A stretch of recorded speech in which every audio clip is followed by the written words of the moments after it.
Je ne supporte plus ces gens qui veulent tout réformer.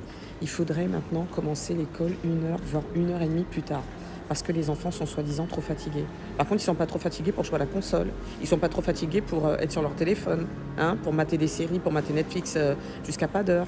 Hein. Ils ne sont pas trop fatigués pour se palucher sur les films porno, sur les YouPorn et tout le bordel. Ils ne sont pas fatigués. Mais vous savez, je vous le dis, vous êtes en train de fabriquer des générations de fragiles, des générations qui ne sont pas bosseuses, des générations qui sont dans la suffisance. C'est une tristesse, on le fait, le constat, on le voit, ils sont pas costauds, ils sont pas solides sur le terrain. Le mental, on n'y est pas. Vous êtes en train de tout modifier, tout changer. On est sur un nivellement par le bas. Dans certains pays, je tiens à le rappeler, il y a des gamins, et ils sont pas dans des bus. Ils n'ont pas un bus qui vient les chercher. Ils marchent pendant 2 heures. Aller, 2 heures retour. On les entend pas. Ils sont contents d'aller à l'école, ils sont contents d'apprendre. Mais nous, en fait, en France, il faut toujours... il faut pas leur faire de notes, il faut pas leur donner de notes. Oh ben non, parce que sinon, ça va les perturber.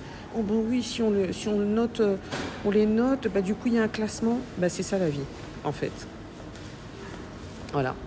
Si vos gamins, vous voulez qu'ils dorment plus, vous avez qu'à leur retirer les tablettes, vous avez qu'à leur retirer les consoles, vous avez qu'à leur retirer les écrans à une certaine heure au lit, comme on faisait à l'ancienne. Voilà. Les parents, ils faisaient comment avant? Je veux juste savoir. Comment les parents, ils faisaient pour aller coucher leurs enfants? Ben, ils leur disaient, tu vas te coucher. Voilà. T'avais pas envie de dormir dans ton lit? Ben, tant pis. Mais t'avais pas de tablette. Au pire, t'avais un livre ou un magazine. Mais à un moment, réveillez-vous, mais vous êtes des fous en fait. Et là, le mec, il a le topet de dire que l'avenir n'appartient pas, il ne supporte pas d'entendre, l'avenir appartient aux gens qui se lèvent tôt. Mais mon gars, c'est une réalité en fait. L'avenir appartient aux gens qui se lèvent tôt en fait.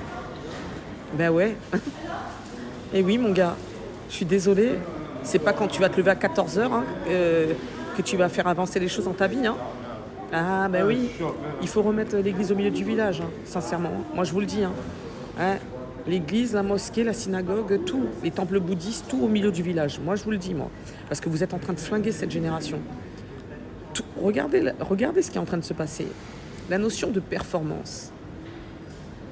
Regardez la notion de performance et de productivité. On est comment? La France, on est zéro. On est zéro. Et je vous le dis, tous les pays sont en train de nous passer devant. Tout ça parce que vous êtes en train de militer pour une politique de nivellement par le bas. Vous êtes en train de tuer ces jeunes. Vous êtes en train de les tuer. Revenez sur les schémas à l'ancienne. Basta. Basta. Non mais on marche sur la tête. En fait, donc, il faudrait donc commencer plus tard, peu d'heures de cours. Donc déjà qu'ils sont, pour certains, ils savent pas écrire le français, ils savent pas calculer. Dramatique. Là, j'ai vu une interview. Et vous allez halluciner. Je vais vous la passer d'ailleurs, pas là, mais je vais vous faire une autre vidéo. Et là, il faudrait... Donc, quid? Les parents, ils changent leurs heures de travail aussi, leurs heures d'embauche. Donc, les employeurs vont devoir s'aligner sur ces heures-là aussi. Donc, les gens vont débaucher plus tard. Puisqu'ils auront quand même 7 heures de travail à faire dans la journée. Vous êtes des malades, en fait. Vous êtes en train de tuer cette société. Mais continuez avec vos réflexions de merde. Continuez. Vous êtes en train de fabriquer des fragiles et des feignasses. C'est tout ce que vous êtes en train de faire. 1 heure et demie. Déjà, on a plein d'adolescents qui sont plus en insuffisance de sommeil et qui sont en meilleure santé, mais aussi qui auront de meilleures performances. Il y a une phrase qui vous agace, c'est l'avenir appartient à ceux qui se lèvent tôt. Pour vous, c'est pas du tout le cas. Alors, c'est insupportable. Elle m'agace. Elle m'agace à 2 titres. Elle m'agace parce que je suis plutôt du soir et que pendant toute mon enfance, je ramais le matin pour essayer d'être éveillé. C'est très génétique. Dans les familles, on sait qui est du matin, qui est du soir. C'est très codé. Voilà.